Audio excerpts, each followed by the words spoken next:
Welcome to another video, Purple Political Talk here, and today we're going to be doing a 2020 presidential election prediction and going through and analyzing this race and looking at what states might go by what margins and all these different things. So let's get started by filling in our Democratic safe states.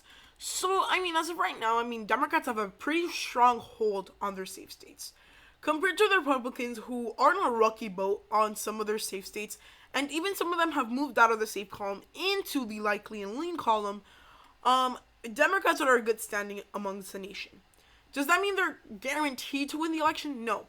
This country is known for political surprises. 2016 is a great example. Nonetheless, it's going to be a fun race to analyze because things are changing constantly. In terms of Republicans, right now, they're sitting on a very slippery slope. It's looking like they might be able to come back and even win the election at this point. But that does not mean that they're guaranteed, as well as I said. So, as of right now, the Republicans are having very good showings, especially in the Rust Belt. So, a lot of people have considered the Rust Belt very likely or even safe Democratic for this election. But I think the Rust Belt is an area that's going to be underestimated, and we're going to get into that later on in the video. So, first, we're going to start by going and looking at our likely Republican states. So, likely Republican states, there's only two at this point. There's Alaska and there's South Carolina. With Alaska, you have a very interesting thing where Donald Trump is just so unpopular in the state. You have a very big amount of moderate Republicans, Democrats, and third-party voters, which there is actually a substantial amount in the state of Alaska, moving and going towards a coalition to beat Trump in the state. As of right now, he's currently leading in the latest polls by around 3%.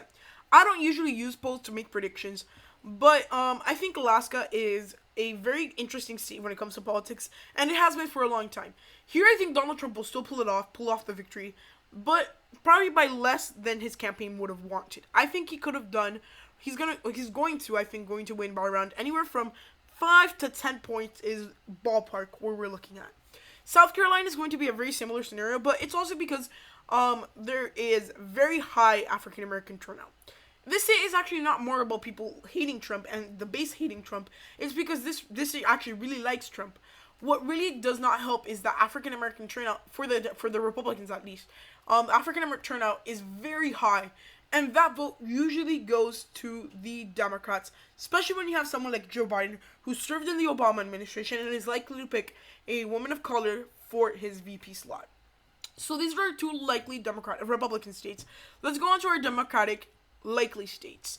So first of all, most of the states that Hillary Clinton won in 2016 will be in the likely column at most. So I feel like the states like Nevada, Colorado, Virginia, New Hampshire, at this point I would even say Michigan. These states and Minnesota as well. These states are crucial states for the Democrats. And just being they're over 100 votes, electoral votes, above the Republicans, and we still have a long ways to go. This shows that they have a very good map going for them. In states like Nevada, it's pretty much the Latino turnout, which is actually really helping the Democratic Party. Unless Donald Trump actually is trying to improve his relationship with Latinos, that is not going too well. It's improved a little bit, but it's not as high as the administration would have hoped. But still, that would actually help him in the state, but I think it would still fall into the likely column, anywhere from 5 to 10%. Colorado's mostly suburban, and then the city in Denver. I feel like that is becoming way more Democratic, and soon, maybe in 2024, we could see this race going to be exactly what New Mexico is right now, safe. Virginia is, again, same suburbs thing. The only thing that might actually hurt the Democrats here is if the Democrats start more commercializing on the abolish the police movement, which, I don't think they will, but if they do, that's going to hurt them there because that's, again, mostly suburbs. And if we've learned anything is that suburbs react strongly to big changes like that. And then the Rust Belt, it's pretty credible to say that these states are trending a lot more Democratic. And the area in general is trending a lot more Democratic from where it was in 2016. Now, certainly speaking, this is going to be a very hard area to predict because we don't still know how voters feel. I think the economy is technically the biggest issue here, and yeah, although COVID-19 was an issue, the economy always comes first here, and especially since this area wasn't as harder to hit like the Sun Belt perhaps, I think it's going to be a little better for them. Nonetheless, they were hit by coronavirus, and that's going to be a certain issue. But I feel like the two states, Minnesota and Wisconsin, Michigan, my bad, are two states that truly are going to go to the Democrats, even if the Republicans get very good in the other states. So those are all our Democratic likely states. And we're currently standing at a 248-125 map. So there's 165 votes remaining. So we're going to start by going through our lean Democratic states. So Democrats have a lot of lean states as of right now. I would say states like Arizona. I would say states like, even at this point, Pennsylvania and Wisconsin. These states are going to be in the lean column. Republicans, if they can put enough money, enough cash, and enough resources into these states, it's very likely that they would do very well here.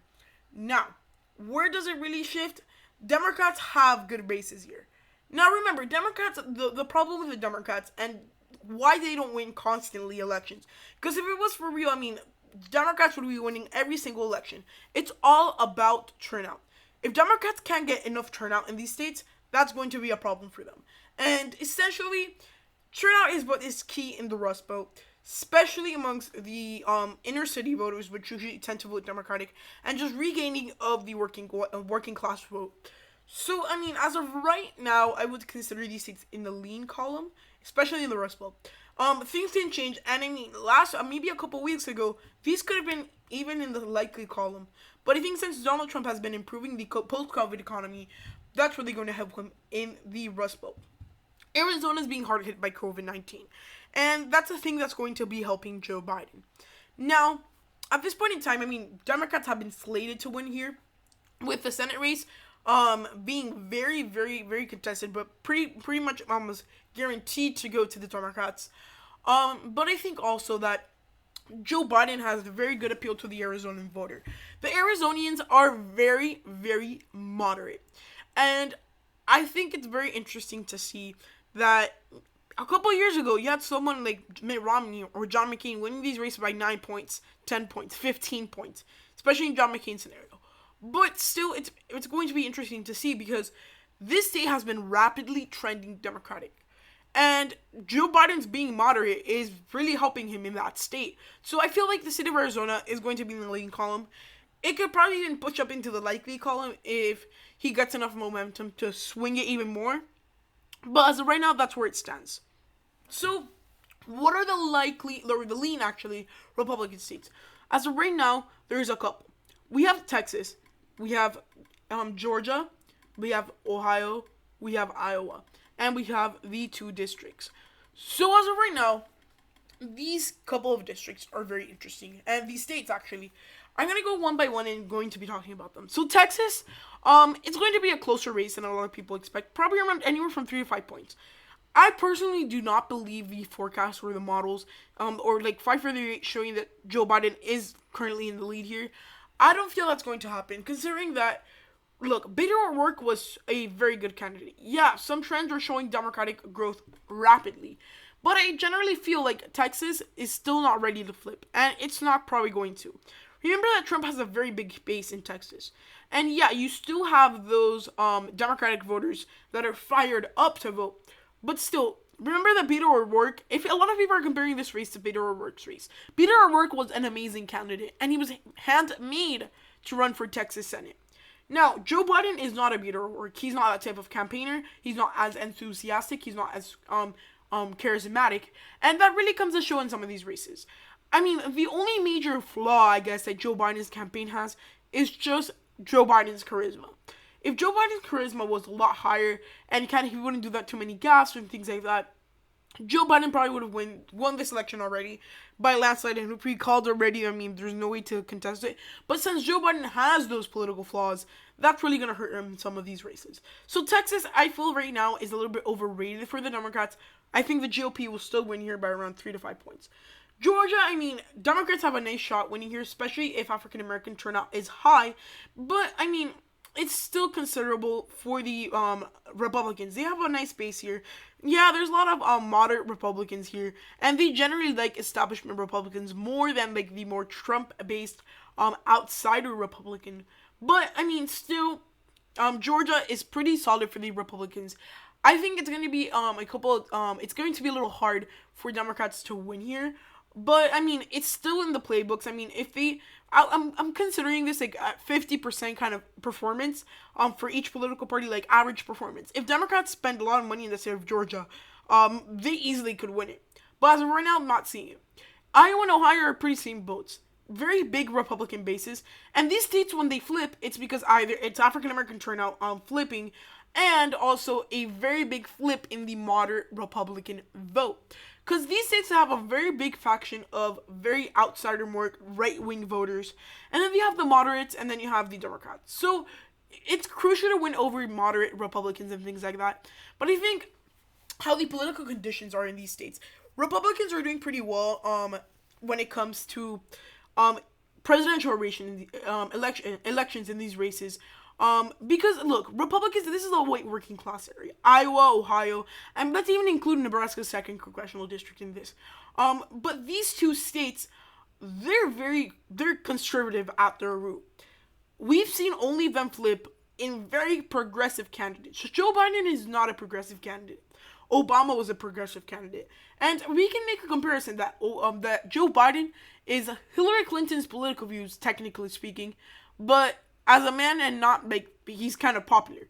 That's the biggest difference. And I feel like these seats didn't flip for Hillary Clinton. They're probably not going to flip against Joe Biden. I know Hillary Clinton was a very flawed candidate and everything, but still, I feel like Joe Biden won't win here because it's very Republican at its core. The two congressional districts, Nebraska's second congressional district is a very progressive district, but Donald Trump has a big base. This is pretty much progressives and then the Trump voters.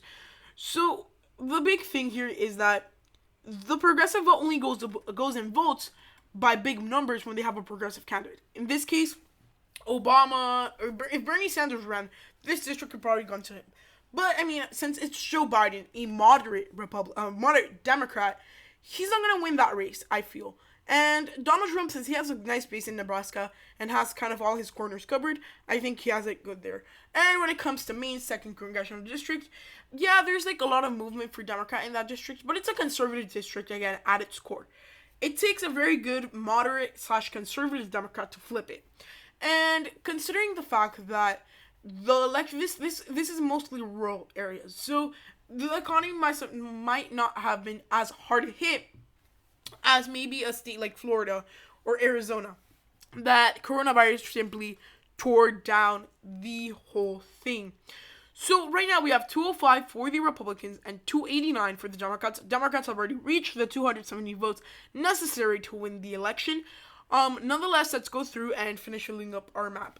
The last two states, North Carolina and Florida, they're trending Democratic, and I feel like this is how it's going to go. If you guys notice, this looks like a similar map to 2008. It's just that there's a couple minor differences. But look, I feel like honestly, Republicans are going to have to come up with a plan to win these two states. They're very close as of right now. Florida, the Republicans are going to have to either make Ron DeSantis more popular, because Ron DeSantis is very unpopular right now, and Ron DeSantis is oftenly compared directly to Trump, so that's gonna hurt Republicans there. But I mean, considering the fact that many Republican voters have been created in the suburbs of these major Floridian areas, that really does help out Trump. But I think still, considering there's going to be a million new felons voting, convicted felons voting, and you have some of the older vote that's going to be trending a lot more for Biden, Florida is going to be an interesting state to watch. As of right now, I would put it in the tilt Democratic column, and in the state of North Carolina, I would kind of say the same argument. And here in the state of North Carolina, I feel like there's a very important thing to see. It's a very interesting state because it's pretty much about the bases. Democrats have their own base, and Republicans have a nice base too. They're big. The Republican base is bigger. But considering that Republicans go to vote a lot more often than the Democrats, that's really going to help them there. It's high levels of turnout that really move people to go vote, and that's when Democrats shine. And because look, Democrats have to do a lot to get one of their voters to vote, so that might be a problem for them in the state of North Carolina. But I feel like Republicans, if they can invest a lot of money in this state, which they will, I feel they have a bigger chance of winning here. Nonetheless, these two states I would put like on a watch list to see how they change and things like that. Nonetheless, it's going to be very interesting to see how the election develops from here. And yeah, so our final electoral map is 205 votes for the Republicans and 333 for the Democrats. So guys, I hope you enjoyed this video. If so, please give it a huge thumbs up, like and subscribe to turn on post notifications and get notified when I post my next video. Remember, we're going live today on July 14th at 8:45 p.m. Eastern Standard Time. Please don't miss it out. And it's going to be great. So guys, I hope you enjoyed this good video, and goodbye.